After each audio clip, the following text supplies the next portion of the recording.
My name is Katrina. I'm standing in my living room, surrounded by the torn pieces of my sister's bills that are scattered across the floor like confetti from a very different kind of celebration. For the first time in what feels like forever, I feel a sense of liberation. It's a strange feeling, this new-found freedom, especially considering the weight of the past few years. Let me take you back. I grew up in a middle-class family in a small town. My parents, Mr. and Mrs. Thompson, always had high hopes for their daughters. My sister, Lily, was the golden child, the one with the charm and the brains. I, on the other hand, was the practical one, the hard worker. I started working 2 jobs when I was in my early 20s.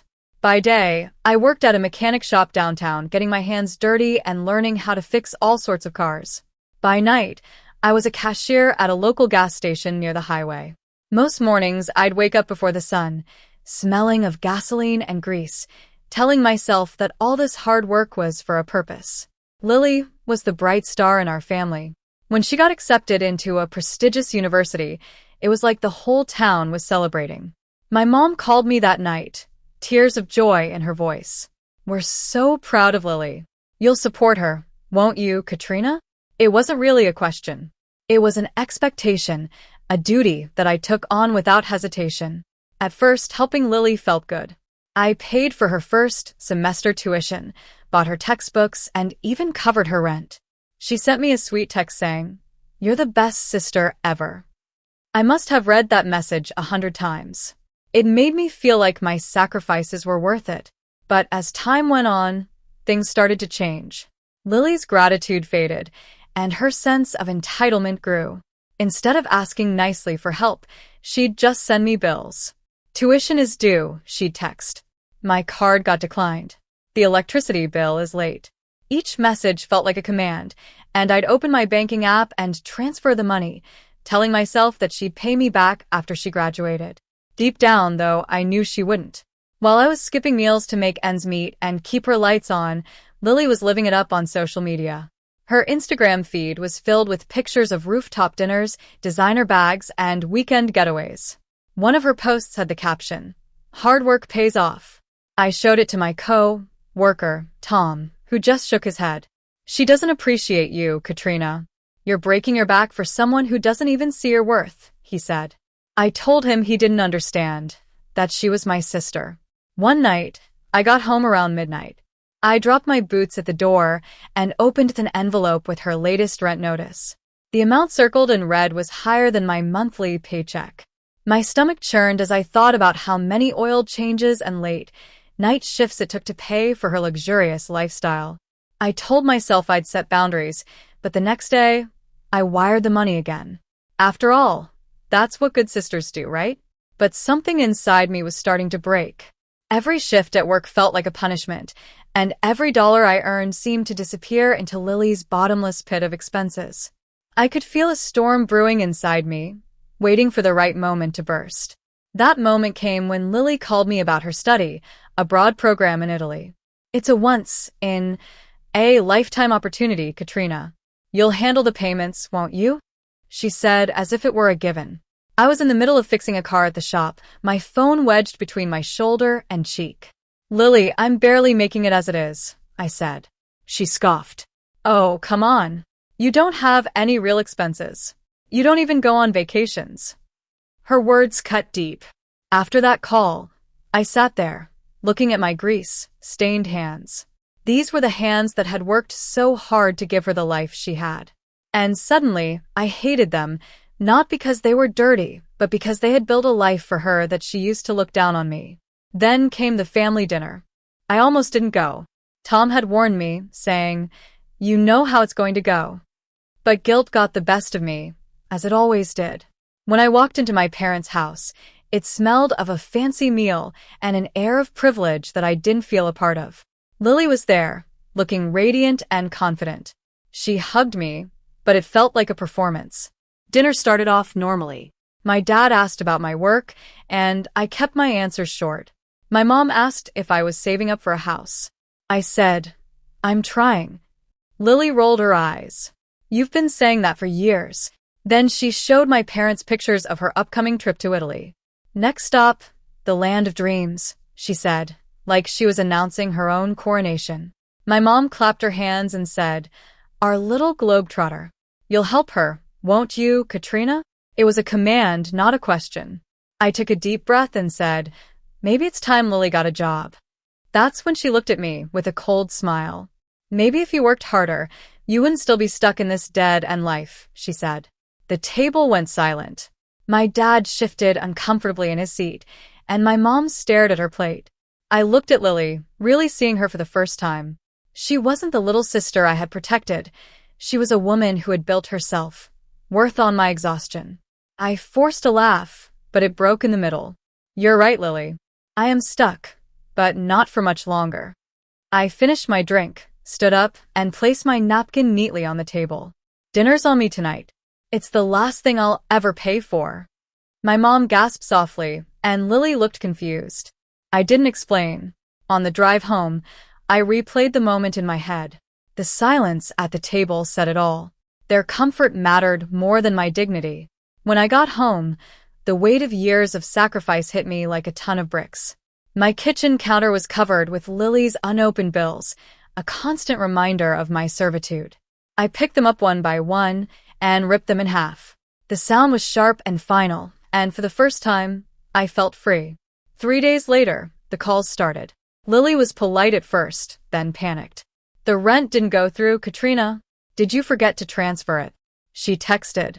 By the end of my shift at the shop, there were 12 missed calls. I ignored them all. That evening, I finally picked up her call. "Why didn't you pay the rent?" She snapped. "Because it's not my rent," I said simply. She gasped. "You can't just do this.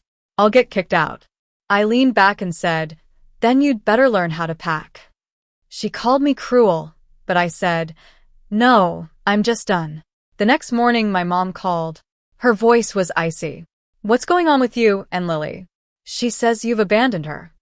I replied, "I haven't abandoned her. I've just stopped funding her." My mom told me I was heartless, that family meant unconditional support. I countered, "Family doesn't mean indentured servitude." I heard my dad muttering in the background about how I'd turned selfish, and I hung up before his words could hurt me more. By the end of the week, Lily showed up at my door in a mess. Her mascara was running, and she was clutching her phone. "You can't just cut me off," she said. "I just did," I replied. She pleaded, saying she had bills, classes, and a lease. I folded my arms and told her she needed to take responsibility for her life. She then lashed out, saying, "You think you're better than me? You'll regret this." I said, "Maybe, but at least I'll sleep at night." After that, Lily took to social media. Her posts were full of vague accusations about betrayal and cold-hearted family members. Some of our mutual friends reached out, asking what had happened. Others sent me screenshots of her new GoFundMe page with a caption, "Struggling after a family betrayal." My Aunt Rose called me concerned. "Katrina, what's all this about you cutting off Lily? Everyone's talking." I sighed and said, "Let them talk. I've got nothing to hide." Aunt Rose hesitated and then said, "People are starting to see through her story. Just hold your ground." I did. I stayed quiet for weeks, letting her narrative spread. Then, my mom called again, this time in tears. "Lily's losing everything, Katrina. Please, can't you help her one last time?" I said no. I told her I'd done my part, that I was the victim in this situation. A few days later, Lily's landlord called me. He said she was behind on rent and assumed I'd take care of it. I smiled faintly and said, "I assume she will." Lily sent me one last text. "You'll regret this. You've ruined my life." I typed back, "No, Lily. I just stopped financing it." And then I blocked her. But the drama didn't end there. 2 weeks later, my mom called in a panic. Lily maxed out a credit card in our name. We didn't even know she had it. "It's enough to ruin our credit." I was half shocked, half amused. I told my mom, "You told me I was heartless. Now you see what happens when you keep feeding someone who only takes." She pleaded with me to help fix it, but I refused. I said, "You raised her. You can clean up her mess." After that call, I stood by the window, watching the rain hit the streetlights. It wasn't satisfaction I felt, it was peace. The kind of peace that comes after a long, awaited storm has finally passed. A few weeks later, my mom hosted a small family gathering. I didn't want to go, but Aunt Rose called and said it was time I told my side of the story. When I walked in, the room fell silent. Lily was there, looking pale and defeated. My mom tried to start a calm conversation, but I cut her off. "Let's not pretend this is calm," I said. I looked at Lily and said, "You want to tell them why you can't afford your lifestyle anymore?" She glared at me, but didn't say a word. So I told them. I laid out every single payment, every rent check, and every tuition deposit. I didn't raise my voice. I just spoke the truth. Every luxury you saw on her social media, those were my overtime hours, my sacrifices, I said. My dad opened his mouth but then closed it. My mom's hands trembled, and Lily's lips quivered. Finally, she shouted, "You're lying." I reached into my purse and pulled out a stack of papers, copies of payments, receipts, and bills. I dropped them on the table. "Then explain these," I said. There was silence. The only sound was the rustling of the papers under her shaking hands. When she looked up, her face was white. "You ruined me," she whispered. I said softly, "No, Lily. You did that yourself." I turned to leave, but looked back one last time. You all taught her she could take without giving. Don't be surprised when she took too much. I walked out of the house. The cold air outside was refreshing, and for the first time in years, I didn't feel small. I wasn't the loser anymore. I was the one who had learned a hard-earned lesson. A month passed, and I heard that Lily had been evicted and had moved back in with my parents. My mom stopped posting family pictures on social media, and my dad avoided my calls. The silence was deafening, but it was also a relief. Tom asked me one night at the shop, "Do you ever think about reconciling with them?" I shook my head. I already tried to talk to them. They just didn't want to listen. I went home, sat by the window, and looked at my hands. They were still rough and stained, but they were now working for me. Lily could twist the story, my mom could guilt-trip me, and my dad could ignore me, but none of that mattered anymore. The weight I'd carried for years was finally gone. I used to think that family meant endless sacrifice, but now I know it means taking responsibility for myself first. Some people will call me selfish, but I've learned that peace is louder than their guilt. I spent years confusing sacrifice with love, but setting boundaries has shown me the real meaning of self-worth. And if you've ever been in a similar situation, holding everything together while being taken for granted, I see you. What was the moment you finally let go?